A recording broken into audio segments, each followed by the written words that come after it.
I love you. To the moon and beyond.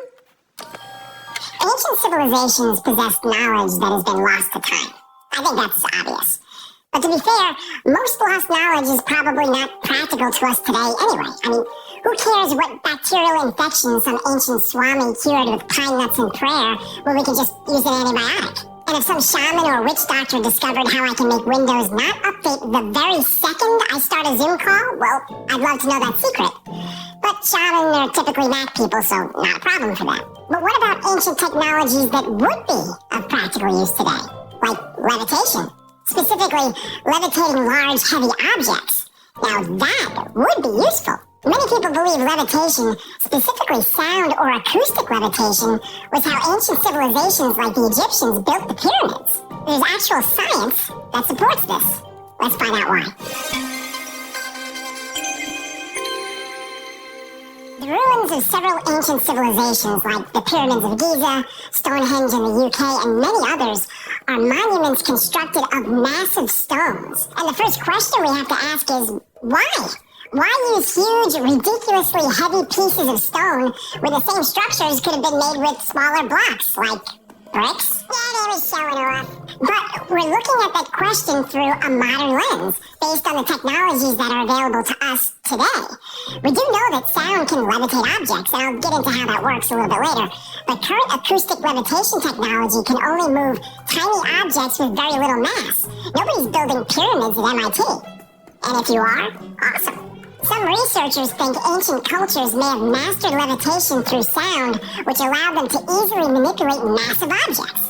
Hokey religions and ancient weapons are no match for a good blaster at your side, kid. Yes, the Jedi were an ancient culture, but let's look at cultures in our own galaxy. How the Great Pyramids of Egypt were built has been the subject of debate for a long time. Aliens. The fact is, no one really knows for certain how they were constructed. How do aliens know? The mainstream theory is that it took a workforce of about 5,000 men and 20 years to build the Great Pyramid using ropes, pulleys, ramps, and cranes. And that may very well be the case, though I have my doubts. And if you guys want a whole video on the construction of the pyramids, let me know in the comments. There's a lot to cover about pyramids. For example, they weren't built by slaves. Aliens don't need slaves. Can we cool it with the aliens for just a minute? But let's talk about the 10th century historian Abul Hassan Ali al-Masudi. He's known as the Herodotus of the Arabs. And al-Masudi traveled all over the world, but finally settled in Egypt, where he wrote a 30-volume history of the world. Like everyone, he was awestruck by the pyramids. And he wrote a very intriguing passage about how the giant stone blocks were transported. First, magic papyrus was imprinted with symbols and placed under each stone. Then the stone was struck with a metal rod that caused it to slowly rise above the ground. The stone then moved along a path that was paved with other stones and fenced in by metal poles. The stone traveled along this path for about 50 meters, then gently settled to the ground. This process was then repeated over and over again until the builders had the stone exactly where they wanted it. Some believe metal poles could have been used to create high-frequency sound vibrations, which would have been responsible for creating the levitation effects. Now, given that the pyramids were already thousands of years old when al-Masudi wrote this, we have to wonder where he got his information. Was this an oral history passed down through the generations, or just a great story created by a talented writer? Can I make a quick point? Go ahead. May I refer you to Clarke's third law? Right. Clarke's third law says any sufficiently advanced technology is indistinguishable from magic. Bingo! The Great Pyramid of Giza does possess some extraordinary acoustic properties and can dramatically amplify sounds at certain frequencies. So the Egyptians clearly knew a lot about sound science and how it could be used to produce powerful effects, possibly including levitation. Did striking the rock create vibrations that resulted in sonic levitation? Maybe the layout of stones and rods created some kind of magnetic levitation. The science for either scenario is sufficiently advanced, and therefore, to al-Masudi and to us, is indistinguishable from magic. Now, the pyramids aren't the only ancient structures made of huge stone blocks. There are monuments around the world that contain stone components of such incredible size that they make the pyramids look tiny, but their construction remains a mystery. Let's look at a few more. The Temple of Jupiter at Baalbek, Lebanon contains the 3 largest stone blocks ever used in a man-made structure. Each block is estimated to weigh as much as 1,000 tons. Now, no industrial equipment in existence today could lift one. No super crane, and certainly no number of people. Yet somehow they are positioned together so precisely that a sheet of paper can't fit between them. Now, nearby is an even bigger stone. It's known as Hajar el-Hibla, and it's the largest piece of stone ever cut by humans. It weighs 1,200 tons. It's estimated it would take 16,000 men to even budge it, and it would be a huge challenge of modern technology to just create it. Yet, there it is. How did they do it? Nobody really knows. Let's go to the other side of the planet. On a remote plateau in Bolivia, 12,000 feet above sea level, there's a monument called Puerta del Sol, or Gate of the Sun. This elaborately carved megalith is a single piece of stone that weighs 10 tons. Cool. Well, how did it end up almost 4 kilometers up a mountain? And some scientists think that it may not be in its original location. And if that's so, where did it come from? Here's another. Namadal is an archaeological site on the island of Pohnpei in Micronesia, and it's been called the Machu Picchu of the Pacific. It's the only ancient city ever built upon a coral reef. And the engineering of Namadal is so complex, nobody can figure out how it was built. The lost city dates back to around 200 BC, and it's made up of hundreds of stacked stone logs, each about 3 meters long and about 1 meter in diameter. The logs, which are stacked kind of like firewood, create walls that are 40 feet high and 18 feet thick. That's taller than a 3-story building, yet each stone log weighs about 2.5 tons. And the logs that make up the high walls, they weigh as much as 50 tons each. How they were moved and lifted into position is absolutely baffling. The locals didn't have pulleys, they didn't have levers, they didn't even have access to metal. This is Stone Age technology, so how did they do it? Well, the locals tell stories about giants who flew great canoes in the sky. Aliens! And those giants, use some kind of magic to levitate the logs into place. Now, these are structures from very different and diverse cultures from all over the world. What was their secret? Well, these societies are so old that there is no record of how these structures were constructed. But in almost every culture where megaliths exist, a legend also exists that the huge stones were moved by sound, either by striking with a rod to produce acoustic resonance, or by instruments, or by simply chanting stones into position. Let's see how that works. For centuries, travelers from the Far East told tales of acoustic levitation. Some claim to have encountered mystics who possessed the ability to levitate themselves and objects using sound. One famous story comes from a medical doctor named Dr. Yao. He had been brought to a remote area of Tibet in 1939 to treat a Buddhist holy man suffering from an unknown illness. After spending some time with the monks, Dr. Yao eventually gained their confidence, and to show their appreciation, they performed a demonstration of sonic levitation that left the good doctor astounded. They took him to a meadow that was surrounded by high cliffs, and in the middle of the clearing, about 250 meters from a cliff, was a heavy slab of stone. Then the monks arranged 19 musical instruments, 13 drums and 6 trumpets, in a 90-degree arc around the stone and started playing. The other monks began singing and chanting a prayer, slowly increasing the tempo. During the first 4 minutes, nothing happened. But as the speed of the drumming and the noise increased, the big stone block started to rock and sway and suddenly took off into the air and continued to rise until it landed on a hilltop about 250 meters above the ground. And this demonstration was repeated multiple times for Dr. Yao, who actually took film footage of this. What? Where's the film? Oh, that's confiscated and classified. Well, that's a piece of bullshit. I know.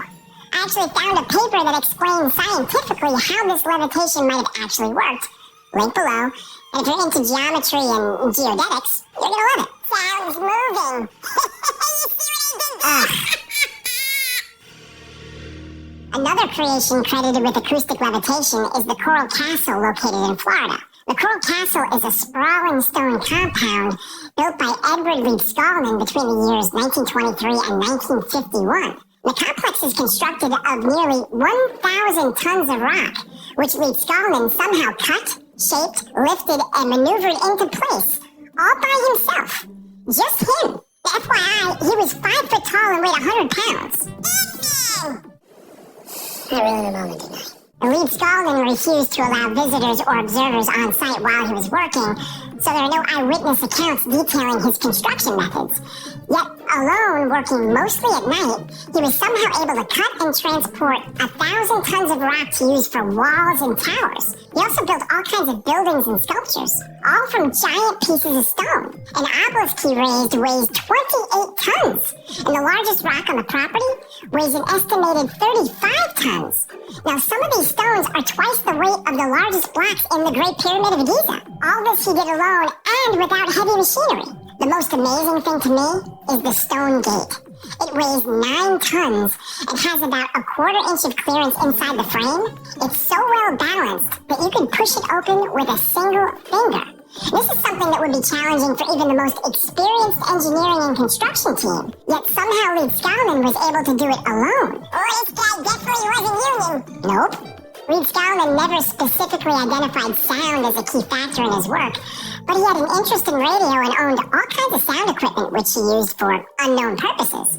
Now, no one ever saw him lift enormous objects, though the story goes that spying teenagers saw him float coral blocks through the air like hydrogen balloons. I love this guy! I do too. I have discovered the secrets of the pyramids, and have found out how the Egyptians and the ancient builders in Peru, Yucatan, and Asia, with only primitive tools, raised and set in place blocks of stone weighing many tons. He told friends ancient masters had developed a method for overcoming the force of gravity, and that as a practicing Freemason, he was exposed to this knowledge through his contacts in that secret organization. This guy built an Illuminati sandcastle with magnets?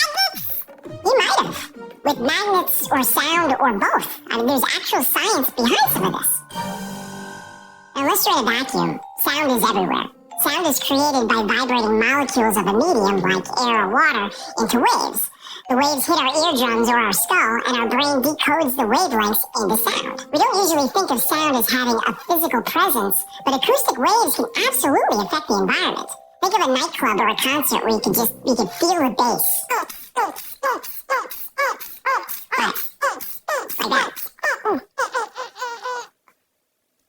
Or how ultrasound is used to pulverize kidney stones.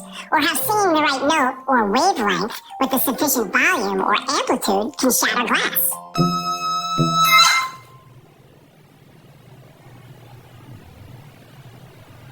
There are even sound waves that can make people sick. We've got a video coming up on this, so hit subscribe, hit the bell. Okay. Don't oversell it. I'm sorry, Anyway, current acoustic levitation techniques use sound traveling through media, usually gas, to counteract the force of gravity.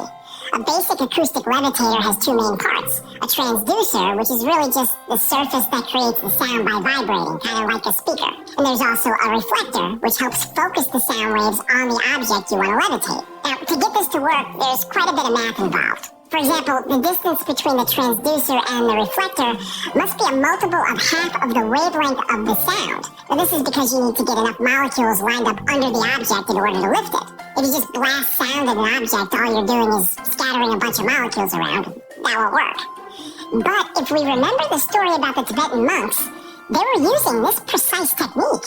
They played specific instruments in unison, just like a transducer, focused at a specific object from a specific distance, like a reflector. I bet if we knew the actual sounds of their instruments, we'd see a correlation between the wavelengths they emitted and the distance to the stone. Now, I'm not saying the monks actually got this to work, but I am saying the science is sound. A pun?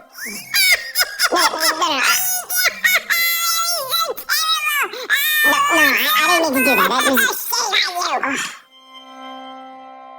So now that we've seen that sound can be used to move objects, is this enough evidence to prove how the pyramids were constructed? For some people, yes. For most, no.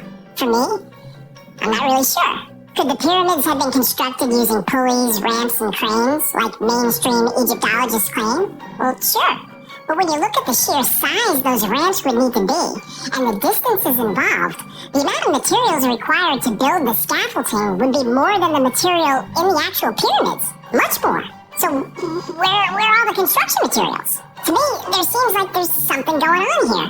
But we can't even talk about this without being labeled kooks. Any challenge of established scientific dogma is labeled pseudoscience. Isn't that a bit arrogant? Isn't pseudoscience only pseudoscience until it's actual science? But People are afraid to go up against the establishment. Kepler and Copernicus were ridiculed by their peers. Louis Pasteur's research was rejected by the medical establishment. Gregor Mendel, Nikola Tesla, initially they were rejected. Imagine the hate they'd get if Twitter existed. But that's a long time ago. Surely we've matured since then. Think about this.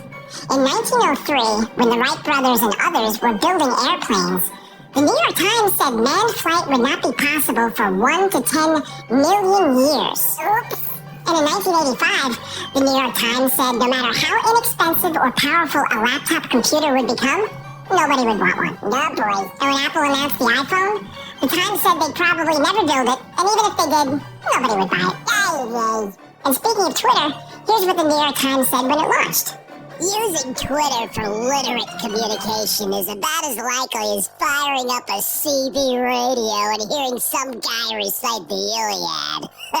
Whether the service can be made into a sustainable business is quite unknown. I'm skeptical. Haven't I always told you don't trust the media? You have. If you suggest that levitating heavy objects with sound or creating free energy is even possible, you're viciously attacked. Not just by Facebook and Twitter, but by the New York freaking Times. Aren't new ideas worth exploring? Did Steve Jobs care what people thought about him? Does Elon Musk care? No. They just went out and changed the world. So my message today is not to the corporate media or social media. They make money by getting all of us to attack each other. That's their business model. It's shameful, and that's why nobody trusts them. Who cares? George Bernard Shaw said, all great truths begin as blasphemies. This message is to those blasphemers. To the recluse out there building castles with sound and magnets and his own hands. To the nerd in the garage tinkering with electronics because he knows in his heart there is a better way. This message is to the next Kepler, Jobs, Elon Musk. To the misfits and dreamers and visionaries, my message is to you. They are going to attack you. They are going to hate you. Ignore them. Keep dreaming. Keep building. Keep blaspheming. Because I can tell you with 100% certainty, the world needs you. Much more than it needs the New York Times. Thanks for hanging out with us today. My name is AJ, that's Hecklefish. This has been the Wild Files. If you had fun or learned anything today, help me out with the algorithm and comment, like, subscribe, share. The algorithm is a gorgon with hair made of venomous snakes that can turn you into stone. But with your help, we can defeat it. I eat gorgons for breakfast! Until next time, be safe, be kind, and know that you are appreciated.